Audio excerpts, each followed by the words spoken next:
Et bonjour à tous et à toutes, c'est Black et aujourd'hui on se retrouve pour une nouvelle vidéo.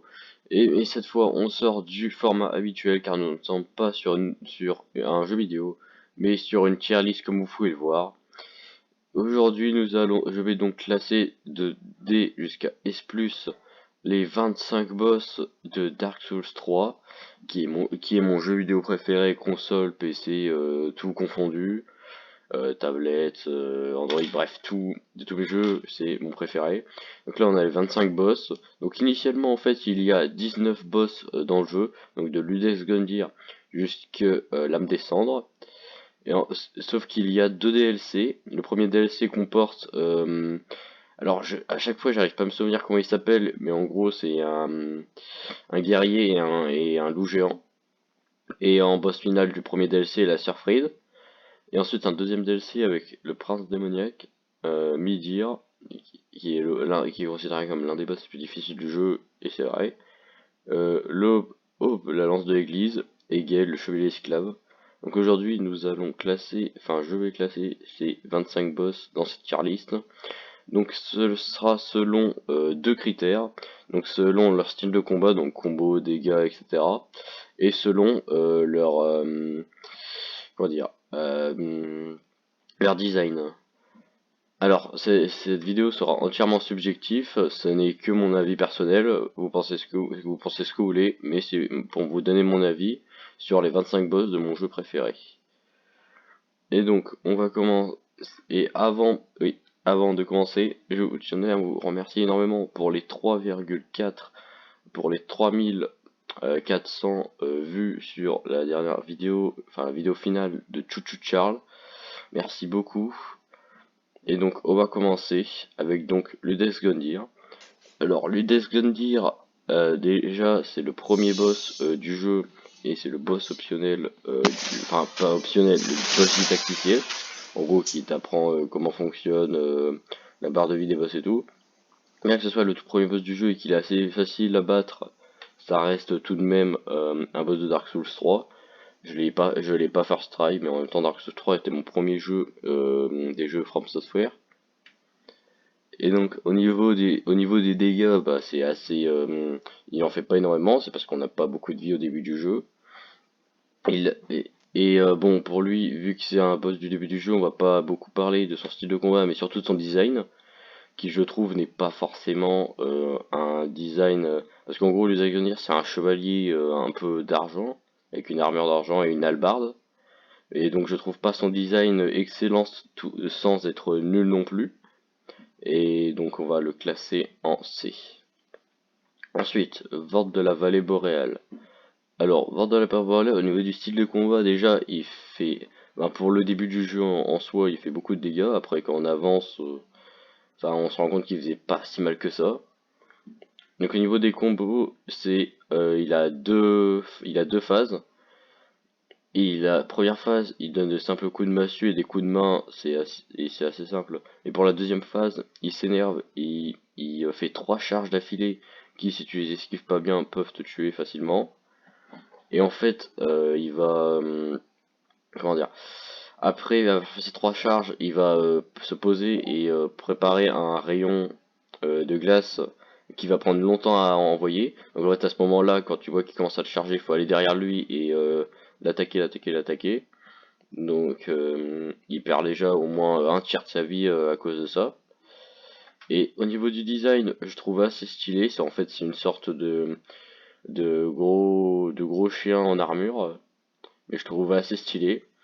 Donc lui et un boss qu'on voit beaucoup plus tard, la danseuse de Boréal, ont tous deux un rapport avec le Pontife Sullivan, et ça sera un autre sujet de vidéo. Et donc, Boréal, je le classe en B. Parce que je trouve qu'il est plus stylé que Ludex Gundyr, et certes un peu plus difficile, bien qu'il reste assez simple. Donc, l'arbre géant maudit.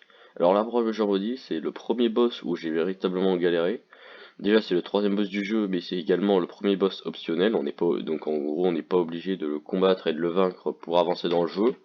Mais il donne le foyer de transposition qui permet de transformer les âmes des boss combats en armes ou en sorts, qui sont très puissants puisque ça vient d'âmes de boss. Donc l'arbre géant maudit, déjà, première difficulté. c'est qu'il a beaucoup, mais beaucoup plus de vie que les deux premiers boss. Oui, Ludwig et Vort, ils ont là, aux alentours de 1000 HP environ. Et l'arbre Jean maudit, lui, il en a environ 5000, donc il est beaucoup plus long. Après, ça a été pensé pour, parce qu'en fait, il faut le frapper à certains endroits de son corps, et quand vous frappez assez vite, vous frappez un certain nombre, et ces parties explosent et lui font un de gros bursts de dégâts, donc ça raccourcit un peu le combat. Ensuite, il a également une deuxième phase où il détruit le sol, on tombe dans une sorte de très grosse fosse, et un troisième bras, comme vous pouvez le voir sur l'image ici, sort dans son ventre. Et cette phase est autrement plus longue et plus difficile, je dirais. Parce qu'en soi, au niveau des combos, il fait pas plus de 2 attaques enchaînées, donc ça va. Par contre, il fait beaucoup de dégâts, donc faut faire attention. Donc c'est le premier boss, en soi, en quelques tries, je l'ai eu, mais ça a été très long. C'était une dizaine, voire quinzaine de minutes non-stop. Et donc voilà. Donc pour le combat, il est pas mal, mais au niveau du design, j'aime pas du tout. Mais c'était un combat assez stylé, du coup on va le mettre en C, derrière Ludesgodia. Ensuite la sage de cristal. Donc la sage de cristal c'est le quatrième boss, où là on sait jamais si c'est... Après c'est le sage, donc je sais pas vraiment si c'est une fille ou un garçon, mais peu importe. Donc on va dire le. Mais donc c'est le quatrième boss obligatoire du jeu, pour pouvoir accéder plus tard au diacre des profondeurs, qui permet ensuite d'accéder au pontife Sullivan, qui permet d'accéder à tout le reste du jeu. On en parlera après. Donc au niveau du design, bah c'est un grand sorcier avec une boule de cristal et une lame. Donc en soi c'est assez basique, mais sans être nul. Au niveau du combat, ces attaques sont assez stylées. Comme son nom l'indique, cristal, il utilise beaucoup d'attaques avec des cristaux qui explosent et de la magie. Si jamais vous venez au corps à corps et que vous commencez à le frapper, il pourra également sortir une épée pour vous frapper au corps à corps qui fait assez mal. Et donc il restera et quand vous le descendrez à 50% de sa vie, il disparaîtra et il fera apparaître des cristaux qui feront ensuite apparaître des clones. Donc tous ces clones auront donc il y aura lui qui aura donc l'original qui enverra des sorts et des cristaux violets et des clones de lui qui enverront les mêmes attaques mais bleus et qui ont un seul HP et donc vous les one-shotterez. Donc s'il faut c'est trouver le bon et le frapper. Et c'est ça tout le long du combat, mais plus vous avancez dans le combat, plus il invoque de clones, il fait assez mal, donc il mérite, je pense, d'aller en B, juste derrière Vord de la Variable, parce qu'il est pas aussi stylé que lui. Donc ensuite, là on va partir sur mon préféré, le Veilleur des Abysses. Le Veilleur des Abysses, c'est l'un de mes boss préférés du jeu, parce que déjà c'est le cinquième boss obligatoire du jeu, et c'est également le premier des quatre seigneurs des cendres qu'on va affronter. Donc il y a lui, Aldrich Yorm et Lorien Lothric, on en parlera après également. Donc déjà au début, quand t'arrives, il y a une cinématique où il commence à tuer ceux de sa propre légion, et c'est une histoire dont nous parlerons dans la même vidéo, où nous parlerons du Pontife Sullivan, de la Dorseuse et de Vorth. Donc ça sera un gros sujet de vidéo. Mais donc première phase, il vient sur vous et il vous donne de simples coups d'épée. Qu'il faut faire attention, il est assez rapide et agile, bien qu'il fait peu de dégâts, il faut faire attention. Il invoquera des clones où certains seront avec lui et vous attaqueront vous, et d'autres auront les yeux rouges et ne sera pas avec eux, ne sont pas non plus contre vous, seront solo, ils affronteront les plus proches. Donc ils peuvent bien aider pour le combat. Et donc lorsque vous lui descendez, il n'a pas une barre de vie si grande, mais lorsque vous descendez toute sa barre de vie, il y a une autre cinématique qui se lance où il tombe à terre, et toutes les âmes de tous ces clones de sa légion viennent en lui, il passera en mode braise avec une épée de feu très stylée. Et cette phase, et bien qu'il ait toujours aussi peu de PV que la première phase, bien qu'il en ait quand même, il attaque rapidement et vous laisse peu de pause, donc là ça sera un combat acharné. Il faut faire très attention, il a des attaques en plus qui peuvent vous faire très mal aussi. Et au niveau du design, déjà dans le jeu moi-même, j'arbore son armure. Depuis que je l'ai affronté jusqu'à la fin, j'ai arboré son armure. Ou du moins une partie, comme son casque typique et son armure avec sa cape. Donc je trouve très stylé, il mérite clairement sa place en S, bien que même si c'était qu'au début, après il y en a des plus stylés que lui, mais pour le début du jeu, c'est clairement, je l'ai considéré comme le boss le plus stylé. Donc ensuite les diacres des profondeurs, donc les diacres des profondeurs, c'est le boss qu'on a dans la cathédrale des profondeurs qu'on a atteint après avoir battu la sage de cristal, peu importe, le sage de cristal. Et donc il y a un fonctionnement assez peu commun. C'est en fait quand vous l'avez vu dans son nom, c'est les diacres des profondeurs parce qu'ils sont environ une vingtaine voire trentaine au début. En fait, ils sont tous à peu près identiques. Et en fait, il y en aura un parmi la Légion enfin parmi les diacres, qui brillera en rouge. C'est lui qu'il faudra tuer pour faire perdre de la vie au boss en lui-même, pour faire descendre leur barre de vie. Parce que si vous tuez un simple diacre qui n'a aucune lueur rouge, ça le tuera, mais ça ne fera rien. Et même si et dépêchez-vous de quand même d'en tuer certains parce que ils respawnent rapidement. Et il y en a qui spawnent même s'ils n'en tuent aucun, donc faites attention. Et arrivé à 50% de sa vie, il y aura le véritable diacre de profondeur, un sorte de prêtre avec un bâton magique qui apparaîtra. Et c'est lui qu'il faudra bourriner d'attaque jusqu'à le tuer complètement. Par contre, c'est un boss avec du temps. Enfin, il n'y a pas de chrono à proprement parler. Mais au bout d'un moment, tous les diacres vont invoquer une malédiction qui va vous one-shot si vous le tuez pas assez vite. Donc faites attention. Cependant, le design, je le trouve pas incroyable. Et c'est un combat que j'ai pas trop apprécié, et qui était facile déjà, mais que je n'ai pas trop apprécié non plus. Du coup, il va clairement partir en D parce que j'aime pas vraiment ce boss. J'aime pas du tout ce boss. Ensuite, le chef suprême Walnir. Alors lui, il est dans les catacombes de Carthus qu'on débloque en battant les veilleurs des abysses. Donc déjà la zone, on en parlera plus tard, mais c'est une véritable horreur à explorer.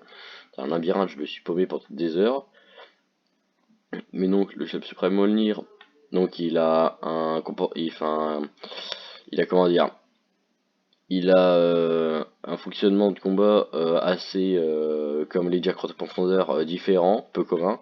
C'est en fait il aura trois bracelets autour de ses mains, deux dans sa main gauche, enfin dans son bras de gauche et un dans son bras droit. Donc il faudra lui bourriner d'attaque ces trois bracelets pour le tuer tout simplement. Et donc c'est assez rapide. C'est un boss à puzzle pas très compliqué.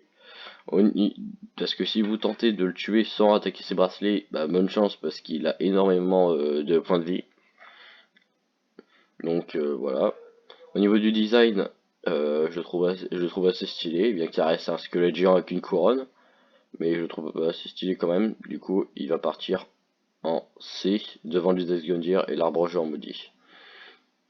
Donc ensuite le vieux roi démoniaque, alors lui c'était une vraie horreur à combattre, déjà parce qu'il a également énormément de PV, et ensuite parce que son pattern était également assez dur, parce qu'il laissait pas beaucoup de temps de repli, et avait des attaques au corps à corps qui faisaient très mal, tout comme des attaques de loin qui faisaient très mal. Donc il fallait sans cesse en fait se rapprocher et l'attaquer quand ils allaient faire une attaque sur vous au corps à corps, vous écarter, puis revenir à l'attaquer et ainsi de suite. Donc c'était très long et très dur. Au niveau du design, je le trouve assez stylé, bien qu'il ressemble beaucoup au, au démon de feu qu'on rencontre souvent dans le jeu, bien qu'il soit légèrement différent. Donc on va pas passer plus de temps sur ce boss. Et pour sa légère difficulté, on va le placer en B, derrière le sage de cristal et les vardes de la vallée boréale. Donc ensuite, alors, le pont de Sullivan, déjà, c'est une véritable horreur à affronter. C'est, je crois, le boss où il m'a fallu, je crois, c'est le deuxième boss où il m'a fallu le plus d'essais pour le vaincre. Déjà parce que son pattern est horrible, il te laisse aucun répit, il attaque tout le temps, et il fait des attaques dites lentes. Donc il commence à faire une attaque, tu l'esquives direct parce que tu penses que ça va arriver rapidement, mais en fait c'est lent et du coup tu l'esquives, mais tu te le prends. En plus, il fait pas mal de dégâts, donc il est une vraie horreur à affronter. Et même quand tu arrives à 50% de sa vie, qui s'écroule, tu penses que tu vas pouvoir le grogner d'attaque, mais en vérité, il va faire une explosion au corps à corps. en lui faisant apparaître des ailes qui vont lui donner 2 nouvelles attaques, tout aussi puissantes, bien que faciles à esquiver. Et donc voilà, une véritable horreur à affronter. En plus, à environ 40%, quand il va lui rester 40% de sa vie, il va invoquer un clone qui est en fait le futur de ce qu'il a à faire, mais qui vous fera également des dégâts, donc faites attention. Pendant son design, je trouve que c'est l'un des meilleurs designs de Dark Souls 3, ou même de la saga Dark Souls, parce que j'ai commencé Dark Souls 1, et après Dark Souls 3, où il posait pas de questions.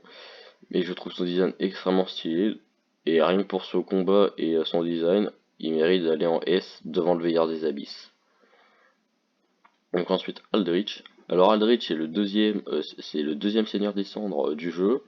Après deuxième ou troisième, ça dépend selon Yorm dans quel sens vous pouvez affronter, parce que vous pouvez vous battre contre les deux dans le sens que vous voulez. Donc Aldrich, il y a à Norlondo une zone qu'on débloque en battant donc le pontife Sullivan. Donc, donc on va commencer par le design. Donc le design, je trouve Aldrich très stylé. Son style de combat est également excellent. Cependant, malheureusement, il a beau faire beaucoup de dégâts et son style de combat a beau être beau, en soi, il est pas très difficile. J'ai fait un try de découverte où il m'a tué et deuxième try, je l'ai eu. Donc pas énormément de difficultés, mais je trouve très stylé. Et rien que pour ça, il mérite d'aller en B devant Vort, Sage de Cristal et Viora démoniaque. Ensuite, Yorm le géant. Alors, Yorm, je vous le dis tout de suite, c'est également mon boss littéralement préféré du jeu. Déjà pour son design, il est extrêmement stylé. Et pour son pattern, alors c'est un peu dommage pour son pattern de combat, parce que déjà c'est l'un des boss qui a le plus de vie. Il en a plus, ou voire autant que Midir, qui est considéré comme l'un des plus gros tanks du jeu. Ce qui est dommage avec Yorm, c'est qu'on peut avoir une arme euh, qui peut permettre de le tuer facilement, qui en fait on peut le charger de magie, puis le faire abattre sur Yorm qui lui fait d'énormes dégâts et qui le stun. Donc cette arme, il y a deux moyens de la avoir, soit dans sa salle du boss au fond à côté de ton trône, soit en terminant la quête de Sigurd de Katarina, l'un des meilleurs PNJ du jeu, et qui viendra vous aider lors du combat contre Yorm, et qui donc s'occupera de le stun et de lui faire de gros dégâts pendant que vous pourrez lui faire de petits dégâts dans les jambes. Et Sigurd pourra également tanker des dégâts pour vous, mais il est pas immortel. Donc faites attention, il peut mourir. Yorm qui fait d'énormes dégâts, Sigurd peut mourir si vous faites pas attention. Auquel cas ce sera assez compliqué par la suite, car Yorm vous fixera. Bien que ses attaques ne soient pas si difficiles à esquiver, si vous les esquivez pas, il fait d'énormes dégâts, donc faites attention. Et donc pour ça et pour son design, il mérite largement d'aller en S devant le Pontife Suan et le Veilleur des Abysses.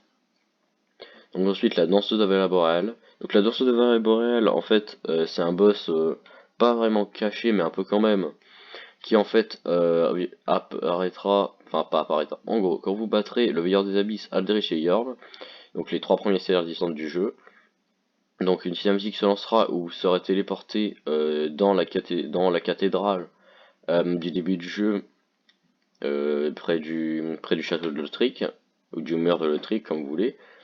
Et en fait, vous verrez la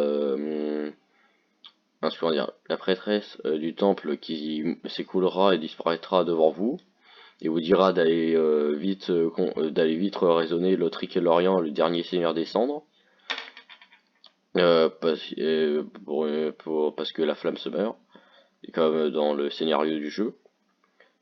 Et donc, une fois qu'elle sera morte, il faudra s'avancer derrière sa chaise et sur sa statue. Une cinématique se lancera où les portes se fermeront et où donc l'avance de la vallée boréale apparaîtra et vous combattra donc. Donc elle est pas très difficile. En fait, c'était pareil que Aldrich, un premier try de découverte puis un deuxième try de victoire. Cependant, je trouve ce boss assez stylé et avec une deuxième phase, très stylée également. Voilà, fera apparaître une deuxième épée et vous attaquera avec beaucoup de combos. Et donc, c'est un boss ni nul ni excellent. Et donc, on va le mettre en B devant Vord de la Crystal et lui, mais derrière Aldrich. Donc, Os et Ross. Alors ça, je pense, c'est le boss qui m'a le plus déçu du jeu. Au début, quand je l'ai vu, je me suis dit, bon, première phase, il donnait juste des coups de bâton et avant qu'il y ait de la glace, donc ça allait. Mais après, sa deuxième phase, quand il lâche son bâton, qui se met à quatre pattes et qui court partout, je me suis dit que ça allait être assez compliqué. Mais finalement, c'est le seul boss, parmi les 25 boss du jeu, c'est l'un des deux seuls boss c'est un des deux seuls boss du jeu que j'ai first try, et c'est également le premier, le deuxième est plus loin. Et donc voilà, donc je trouve son design également pas incroyable, et le combat pas extrêmement stylé non plus, donc on va le mettre en D, devant les diacres des profondeurs quand même, parce qu'il est plus impressionnant que ces morts vivants là. Donc ensuite, comme vous pouvez le voir, le champion Gundyr, ou Gundyr le champion, peu importe. Donc c'est totalement l'idée de Gundyr, mais qu'on rencontre beaucoup plus tard dans le jeu, dans une zone optionnelle, après avoir vaincu Osiros, qui est également un boss optionnel. Cependant, on peut pas accéder à à la dernière zone optionnelle du jeu, avec la Wii ancienne et le roi sans nom, si vous ne battez pas Osiros. Et donc le Gundyr le champion, c'est littéralement l'Udex Gundyr, mais en beaucoup plus puissant. La première phase ça va, bien qu'il ait des petits trucs en plus, comme son coup d'épaule ou son coup de pied, ça peut aller. Bien qu'il attaque plus rapidement, il fait beaucoup plus de dégâts. Mais ce qui est horrible, c'est sa deuxième phase, où il passe en mode vénère avec les yeux rouges, et fait des combos très puissants et très rapides. Il les enchaîne tout le temps, il a aucun répit. Et donc son design, bon, c'est au même niveau que Ludas Gundyr, hein, mais pour sa difficulté, il mérite d'aller plus loin, donc il va en B, devant Vort, Crystal et trucs, et derrière la danseuse Aldrich.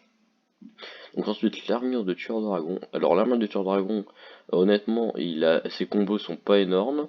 Cependant, il fait extrêmement mal. Il te two-shot ou tri-shot, donc faut faire très attention. En gros, te tue en 2 ou 3 coups.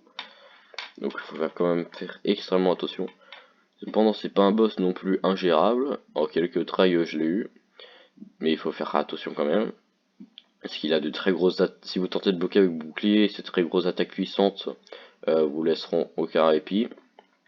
Et vous fera perdre votre garde et vous tuera assez rapidement si vous faites pas attention.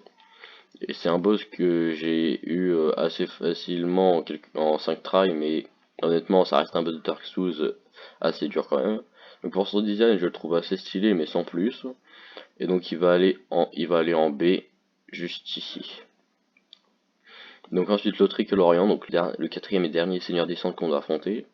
Donc il est en 2 phases également. Donc première phase, vous devez affronter l'Orient, c'est le grand... Bon là on voit pas bien, mais vous aurez des images de toute façon au montage. Donc c'est le grand noir avec l'épée de feu.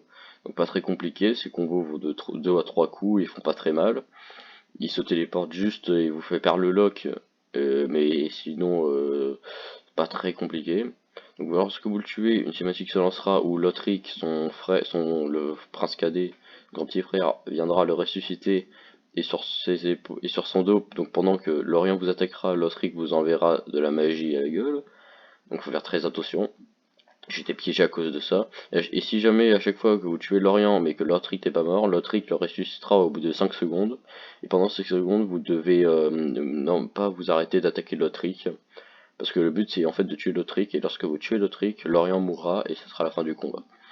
Donc au niveau du design, je le trouve assez stylé. J'aime bien l'armure sombre de Lorient. Lothric lui, il a juste une cape, mais Lorient je le trouve vachement stylé. Et du coup il va partir en B, juste ici. Donc ensuite, donc comme je l'ai dit, c'est l'avant-dernier boss obligatoire du jeu, car le dernier boss pour terminer le jeu, donc c'est l'âme descendre, le boss final du jeu. Cependant, il y a 2 boss dans une optionnelle du jeu après avoir tué Océros. Donc il faudra se donner une énigme pour pouvoir passer, enfin pour pouvoir accéder à son monde. Et dans son monde, il y a 2 boss. Donc d'abord la Wyrm ancienne, qui a beaucoup plus de vie que Wolnir et Yorm. Donc en fait, c'est un boss à puzzle comme Wolnir et Yorm. Il ne faut pas le tuer avec une simple épée. Enfin, vous pouvez, mais ça va être très long et ses attaques font mal, donc faut faire attention. Mais en fait, il faut passer sur le côté et monter tout un étage pour arriver au-dessus de lui et lui faire une attaque plongeante à la tête qui va le one-shot tout simplement. Donc c'est stylé, mais c'est dommage de devoir tuer l'un des 3 seuls dragons du jeu comme ça. Donc voilà, mais je trouve son design assez stylé. Et donc il va partir juste ici. Ensuite le roi son nom. Alors lui c'était une véritable horreur à affronter. Donc déjà en fait c'est un boss en deux phases mais en deux boss différents. D'abord t'as le roi des tempêtes, le deuxième dragon du jeu, qui est assez difficile à toucher parce qu'on lui fait véritablement de bons dégâts qu'à la tête.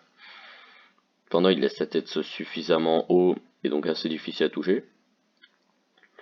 Donc voilà, mais par contre sa deuxième phase, donc quand on tue le roi des tempêtes, c'est le roi sans, donc lui qu'on voit qui apparaît et qui vous marave la gueule. Il fait déjà d'énormes dégâts à de très gros combos et à des attaques bien lentes, bien difficiles à esquiver. Il est considéré comme le deuxième boss le plus difficile du jeu. Et le boss le plus difficile du jeu si on compte pas les DLC. Donc voilà. Donc très difficile, un très bon design, vraiment excellent. Et du coup, il va partir en S+. Ensuite, l'homme descend. Alors j'étais un peu déçu de ce boss parce qu'honnêtement il n'était pas si difficile. Il peut surprendre avec ses deux barres de vie et toutes ses attaques différentes. Mais honnêtement, on a vu pire. Donc voilà, son design est cependant assez stylé, bien qu'assez simple. Ah, c'est un chevalier de feu. Et c'est un boss final, tout ce qu'il y a de plus simple, sans, avec certes une petite difficulté, mais pas énorme non plus. En une dizaine de tries, c'était bon. Et voilà, donc il va partir en S, ici, derrière ces trois-là. Donc ensuite, alors, lui, je me suis toujours pas rappelé comment il s'appelle, mais peu importe, c'est un boss que j'ai pas first try, mais honnêtement, je n'étais pas loin, que j'ai tout try, en deux try, comme Aldrich et la danseuse. Donc honnêtement assez déçu de ce boss, design assez banal, donc voilà il va partir, et bien qu'avec une légère difficulté il va partir en C, derrière ces trois là. Alors la Surfride, donc c'est le boss final du premier DLC HS of Ariandel. Donc il y a deux boss, donc il y a celui-là et Surfride qui est la boss finale. Alors c'est le seul boss du jeu parmi les jeux et les deux DLC compris en trois phases. Donc première phase vous affrontez juste la Surfride assez facilement. Donc deuxième phase, elle meurt, mais le père qui est dans la salle avec son chaudron. Donc voilà.